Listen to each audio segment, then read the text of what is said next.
Vitamin Water Zero Sugar has great taste, zero BS, and, obviously, zero sugar. For those with zero room in their calendar. Zero patience for slow walkers. Those who get 0 hours of sleep on a Saturday night. Have zero filter, zero given, and zero interest in grabbing a plain, boring water. Grab a delicious Vitamin Water Zero Sugar today. Hey, Fidelity. What's it cost to invest with the Fidelity app? Start with as little as $1 with no account fees or trade commissions on U.S. stocks and ETFs. That's music to my ears. I can only talk. Investing involves risk, including risk of loss. Zero account fees apply to retail brokerage accounts only. Sell order assessment fee not included. A limited number of ETFs are subject to a transaction-based service fee of $100. See full list at fidelity.com/commissions. Fidelity Brokerage Services, LLC, member NYSE, SIPC. Atenção! Este podcast pode conter representações de cenas que algumas pessoas podem achar perturbadoras e alarmantes. Os conteúdos aqui representados são responsabilidade de seus próprios autores.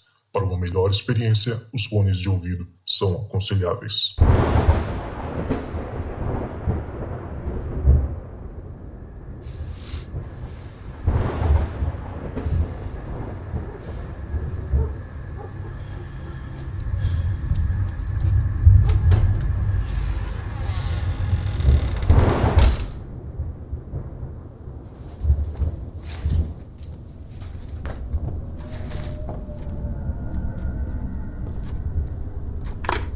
Olá, esta é a caixa de mensagens do Relatos do Além. Você tem 2 novas mensagens. Oi, Zoucas. Oi, pessoal do Relatos. Meu nome é Marcele e eu tô aqui pra contar uma história que eu não gosto muito de contar, porque toda vez que eu conto, as coisas voltam à tona e já tem um bom tempo que eu não toco nesse assunto com ninguém. Mas eu vou contar aqui pra vocês. Tô ensaiando pra contar, já tem dias. Então, vamos lá. Bom, há uns 20 anos atrás, mais ou menos, os meus pais se separaram, né? E no prédio onde a gente morava, tinha uma moça que ela era do candomblé. Ela era amiga da gente e frequentava a minha casa, a gente frequentava a casa dela e tal. Eu cheguei até ir algumas vezes no centro com ela e tudo. E ela era muito amiga da gente, assim, né? E o pessoal do prédio, lá onde a gente morava, sempre falava pra minha mãe que ela não era de confiança, que ela falava mal da minha mãe por trás e tal. Só que, tipo, como ela era muito amiga da gente, sempre ajudou muito minha mãe. E minha mãe também ajudava. Então, assim, era muita amizade mesmo, né? E minha mãe nunca levou muito em conta o que o pessoal falava e tal. E aí, o que aconteceu? Passou um tempo dessa amizade, acho que já tinha uns 2 anos de amizade. E um dia o meu pai foi sair pra trabalhar e tinha uma terra, assim, tipo, no tapetinho da porta, né? Da entrada do apartamento. E, enfim, ele não levou muito em conta e tal. E aí, passou mais uns dias, os meus pais se separaram. E meu pai tinha, sei lá, 28 anos de casado com minha mãe. E se separaram e tal, foi muito do nada, assim, porque eles não eram muito de brigar e tal. E aí eles se separaram, minha mãe ficou muito mal. E esse apartamento a gente acabou vendendo e se mudando, porque como faziam muitos anos que a gente morava lá, minha mãe ficou com um pouco de vergonha, sabe, da vizinhança e tal. Então, a gente se mudou. E a gente foi morar em um outro apartamento, num outro condomínio, um outro bairro. E aí, nesse condomínio, a gente começou a construir a vida. Minha mãe começou a trabalhar de novo e tal. E eu tinha ainda contato com as amizades do prédio, né? De onde eu morava, de onde aconteceu tudo isso. E aí, uma amiga minha comentou que estavam falando que essa terra que tinham jogado na porta do apartamento era terra de cemitério e que essa vizinha tinha feito um trabalho para os meus pais se separarem e para a vida da minha mãe começar a ficar ruim. E foi ficando muito ruim mesmo, mas não assim em relação ao dia a dia, assim. No dia a dia normal, a gente trabalhava, eu trabalhava, minha irmã também, minha mãe também. Assim, a gente não tinha muita dificuldade financeira. Mas minha mãe e minha irmã começaram a brigar muito. E elas tinham brigas, assim, horríveis. Gritavam uma com a outra, era uma coisa horrível. Teve um dia até que elas chegaram a se pegar, assim, sabe? Tipo, uma grudar no cabelo da outra. E eu fiquei desesperada no dia, porque eu sempre fui muito calma. Então, eu não sabia o que fazer. Eu vi as duas ali brigando, aí separei as duas e tal. E aí minha irmã entrou no quarto dela, fechou a porta. Minha mãe entrou no quarto dela também, fechou a porta. E eu comecei a rezar. E eu comecei a rezar muito e pedir pra o que estava acontecendo ali, pra que saísse dali, porque se tivesse alguma coisa ruim, que era pra sair da minha casa e tal, e enfim. Aí teve um dia que eu tava chegando do trabalho, eu tava chegando da faculdade, eu chegava muito tarde da faculdade, eu estudava num bairro muito longe. Pra quem é aqui de São Paulo, eu morava em Arthur Alvim, que era tipo a penúltima estação do metrô, e eu estudava na Barra Funda, que é o contrário, assim, o final a última estação, o contrário, voltando. Tipo, Itaquera é a primeira de um lado e Barra Funda é a primeira do outro lado. Então eu estudava na Barra Funda e atravessava a linha do metrô todinha. Então eu chegava muito tarde em casa. E aí, nesse dia que eu cheguei, eu sempre, quando me dava uma coisinha assim ruim, que eu tava chegando em casa, eu começava a rezar pra que tudo estivesse bem quando eu chegasse em casa, sabe? Porque sempre elas estavam brigando, era horrível. E aí, quando eu entrei assim no prédio, eu senti uma sensação muito ruim, assim, sabe? Um frio assim na espinha, uma coisa estranha, assim, sabe? Um sentimento muito ruim. E aí eu comecei a rezar mais ainda. E aí, eu subindo a escada, assim, veio de reflexo, assim, num canto, uma imagem, assim. Eu não sabia bem o que era, parecia um vulto, uma coisa escura, assim. E eu não passei meio correndo, assim, sabe? Porque como eu tava sentindo aquela sensação ruim, eu fiquei com medo, sabe, assim. E subi correndo, eu morava no último andar. São prédios de 5 andares e é só escada, né? Não tem elevador. Então eu subi, assim, muito rápido, entrei em casa, tomei um banho e fui dormir. E já deitei rezando, assim, eu rezava muito nessa época, eu rezava demais.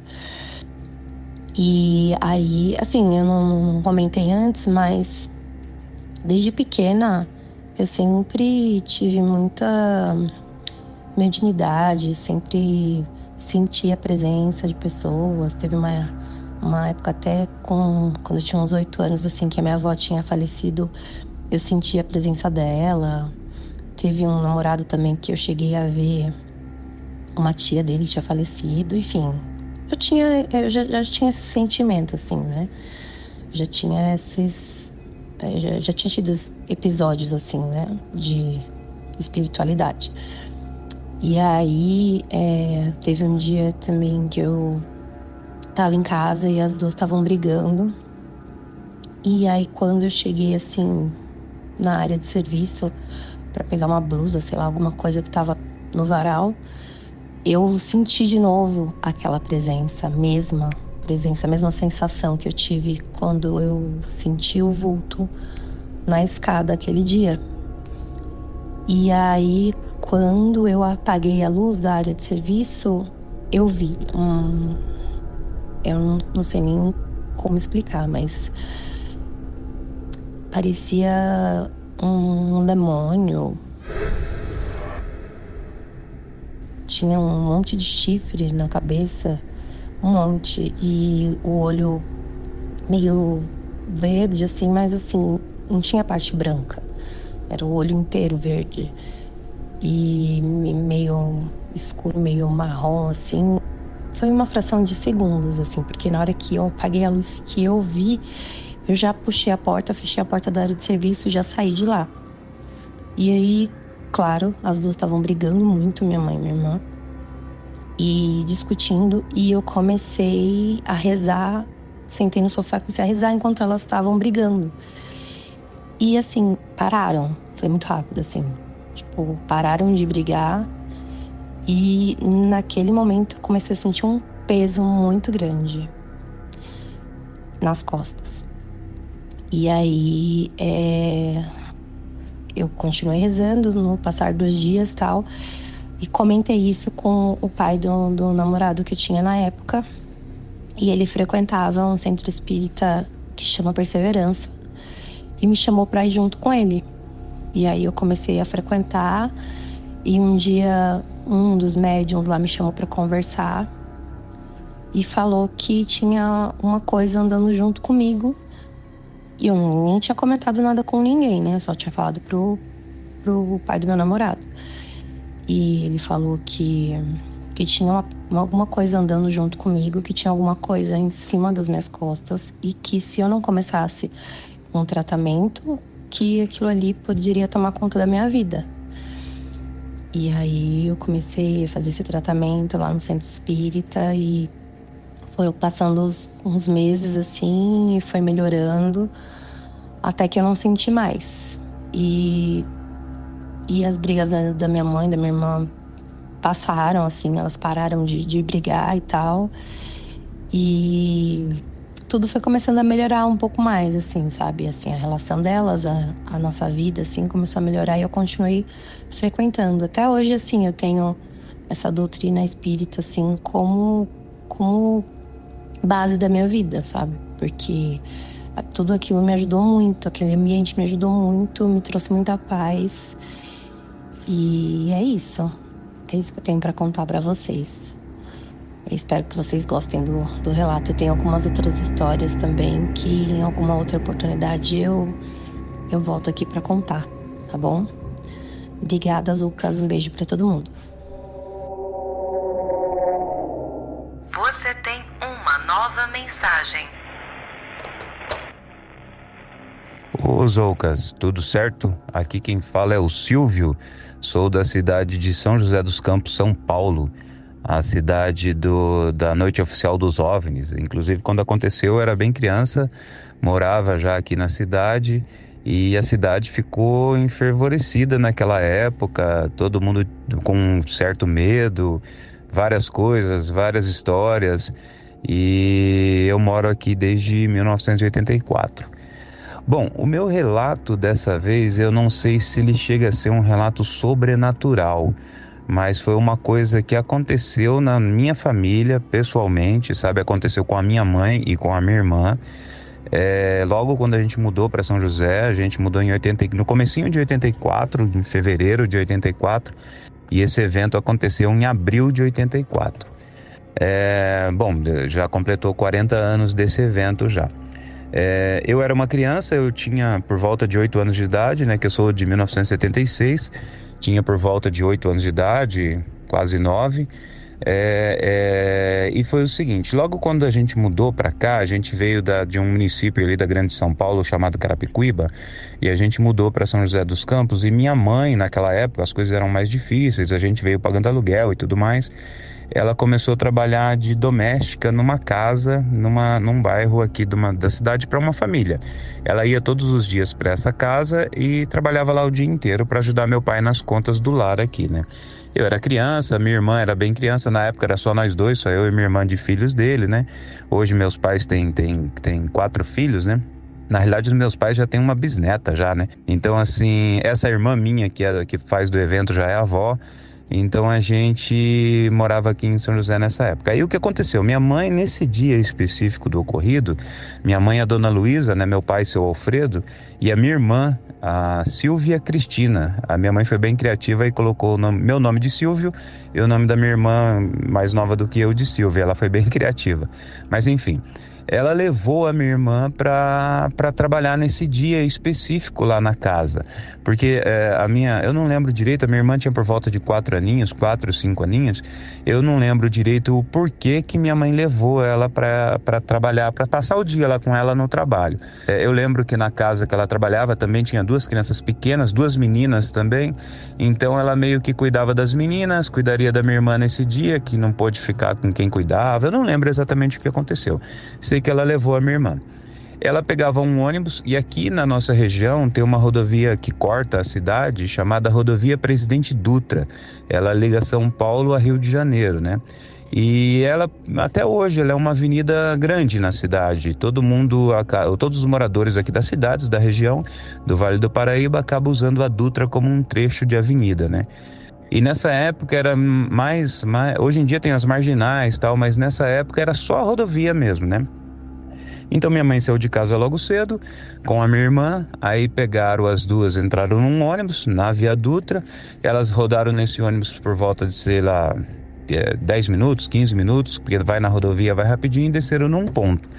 Logo quando elas desceram nesse ponto, uma pessoa conversou com a minha mãe e tirou um pouco da atenção dela com relação à minha irmã.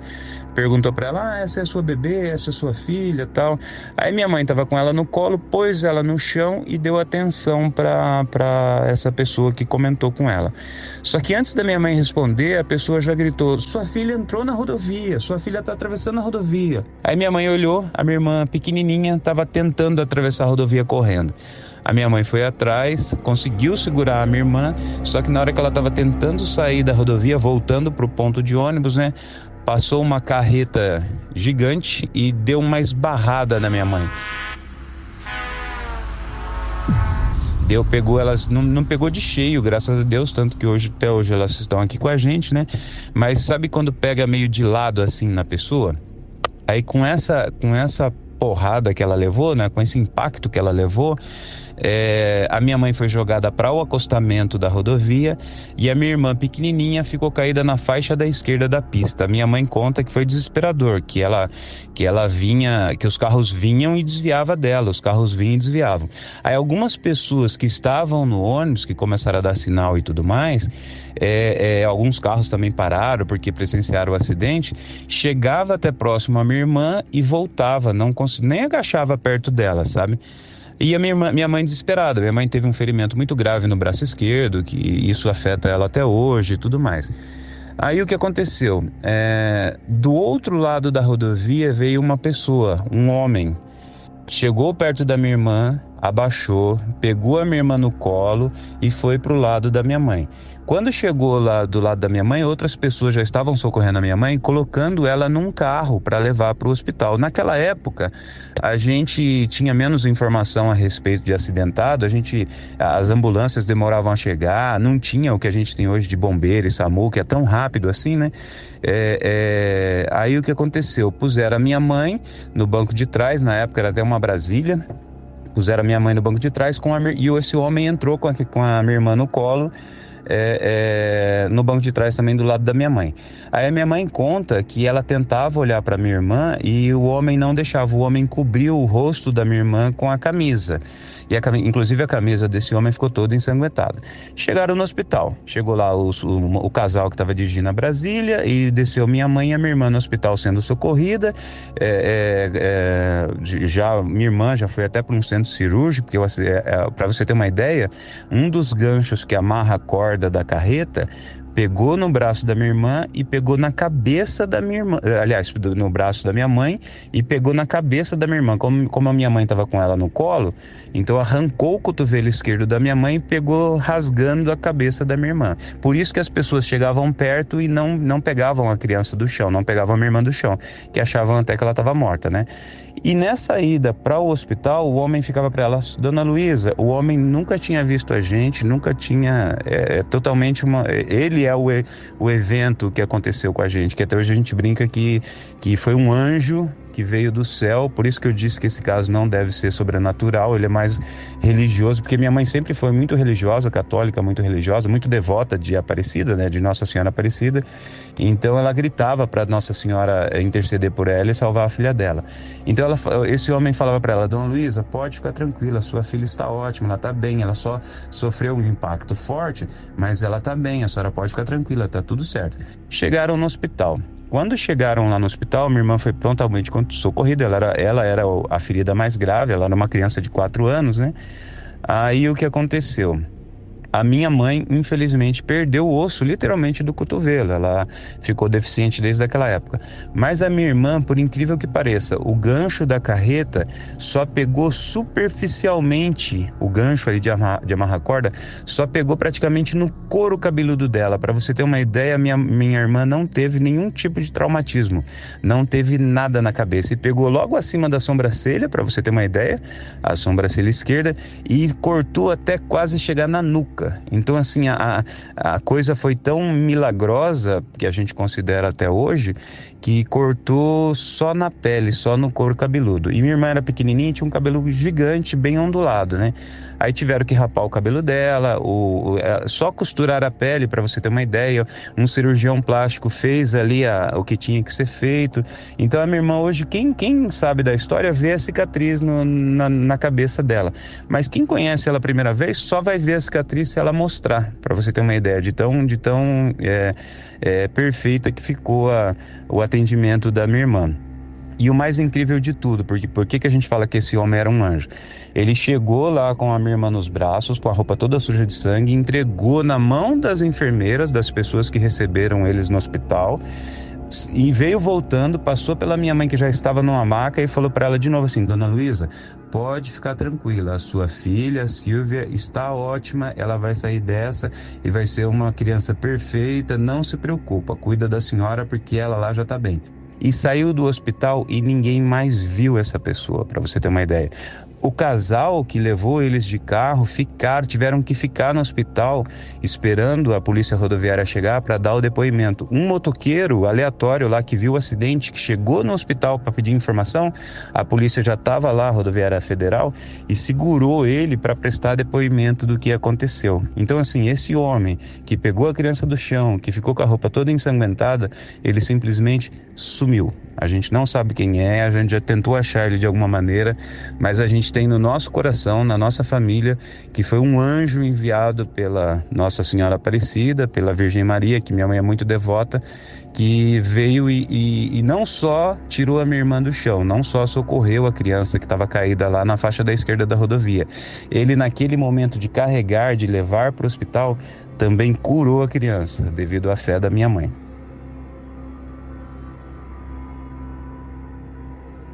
Pode não ser? A gente nunca vai saber, a gente não tem certeza. A única certeza que a gente tem é que a minha mãe está aqui com a gente até hoje, tem a deficiência no braço, que foi a lembrança da graça que a gente recebeu, que Deus deixou com a gente.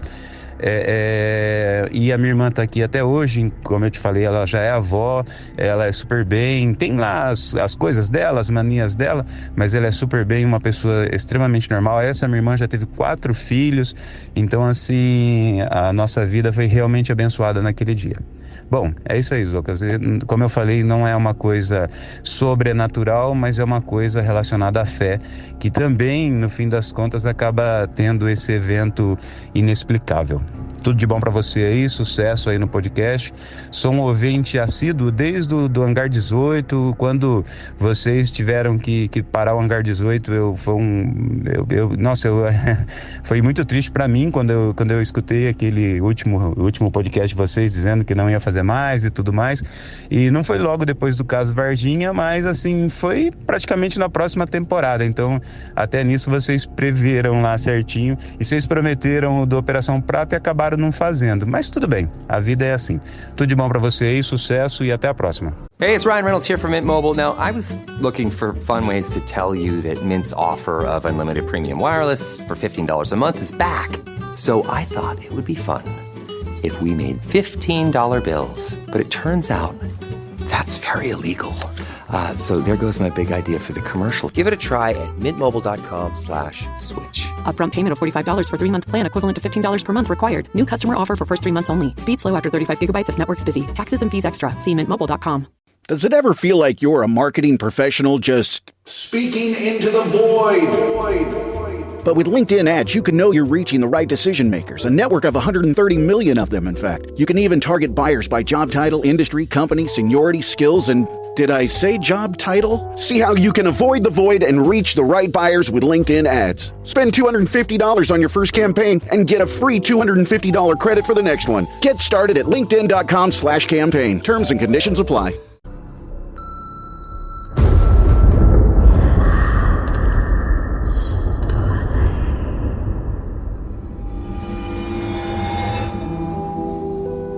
Então é isso, galera. Chegamos ao final de mais um Relato dos Ouvintes aqui no Relatos do Além. Eu tenho um aviso pra você, não foge não, fica aí, segura aí rapidinho. Gente, é o seguinte, vocês têm visto aí nossas collabs, né, com nossos amigos de outros podcasts, nessa tentativa de ajudar também a divulgar o trabalho deles, né, que é sempre legal. Eu acho que dentro do nosso nicho aqui de paranormal, terror, sempre que a gente pode ajudar outra pessoa é sempre legal, porque acaba nos ajudando também, certo? Mas como todo carnaval tem seu fim, algumas dessas nossas parcerias estão terminando por enquanto, né? Por vários motivos, mas outras continuam. Então, pra gente não sentir a falta deles, né? Eu tô fazendo uma coisinha aqui bastante legal que talvez seja bacana pra vocês, que é o seguinte. A gente tinha um episódio do Relatos do Além quarta-feira, né? Que a gente tinha uma média de 3, às vezes 4 no máximo, relatos por semana. E agora a gente vai modificar. A gente vai fazer 3 episódios de Relatos do Além por semana e cada um deles contendo 2 relatos. Então, assim, vai ficar um pouquinho mais diluído, mas de certa forma vai preencher, né, a nossa semana. E também, assim, obviamente, vocês vão ganhar mais relatos, né? Então, vamos ter por volta de 6, talvez 7 relatos por semana. Agora é quase como se fossem 2 episódios cheios, né, de Relatos do Além. E vai ser bom pra todo mundo, com certeza vai ser muito legal pra mim também. Mas, em compensação, vou pedir um favor pra vocês. A gente tá precisando de relato, galera. A gente tá, de uns tempos pra cá, a gente tem estagnado um pouco, né, nos números, né? Não digo número, mas a quantidade de relatos que a gente tá na nossa parte secreta. E a gente precisa manter ela sempre cheia, né? Porque se deixar... É igual o estoque de comida no inverno. Entendeu? Vai ter uma hora que vai acabar. Então, assim, se você conhece uma história, se você já contou uma história aqui e tem outra pra contar, conta pra gente, não tem problema. Se sua história não foi ao ar, calma que ela vai em algum dia, tá? Não tenha pressa, mas tem uma história que você ainda não contou, que não precisa ter acontecido exatamente com você, pode ter acontecido com alguém da sua família, um amigo, alguma história que você soube. Uma vez vi uma história no YouTube muito doida, vou contar lá no Relatos do Além, não tem problema. Manda pra mim, o botãozinho tá aqui na descrição, só clicar, vai cair diretamente comigo lá no WhatsApp, aí você me manda um oi que eu te explico direitinho como é que faz, beleza?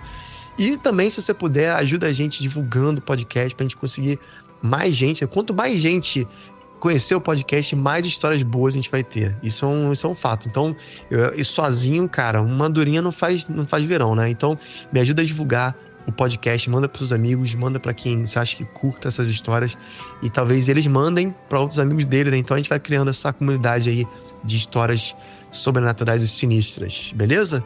Tô esperando sua ajuda, hein? Se você quiser apoiar a gente também, é só entrar no link na descrição, aí você cai lá no nosso grupo secreto, bate um papo comigo aí, que a gente tá sempre botando história bizarra lá. Eu tô sempre postando vídeo, postando foto também, né? Que a gente tem recebido algumas fotos bem interessantes aí. A gente tem avaliado, né? Digamos assim, essas fotos bem bizarras de fantasmas, então tem sido bem bacana, tá? Entra lá no nosso grupo e se você também puder, cara, ó, tem aqui no Spotify, a gente tem um negócio de você dar a notinha, dar a estrelinha. Se você puder dar 5 estrelinhas pra gente aí, pro seu Uber do Paranormal, avalia bem a gente, porque isso faz com que o nosso podcast aumente o alcance, né? O Spotify manda pra mais gente e, de novo, quanto mais gente souber do podcast, mais histórias a gente recebe aqui. Beleza? Temos um trato, hein? E você que ficou de me mandar, disse, ó, Carol, ó, João, Fernando, pô, Gabi, eu tô ligado. Vocês falam, vou mandar. Não mandou nada, tô esperando até agora, tá bom? A gente se vê lá na DM. Beijo grande pra vocês. E se tocar o telefone, não tenha medo. O além pode estar esperando do outro lado da linha.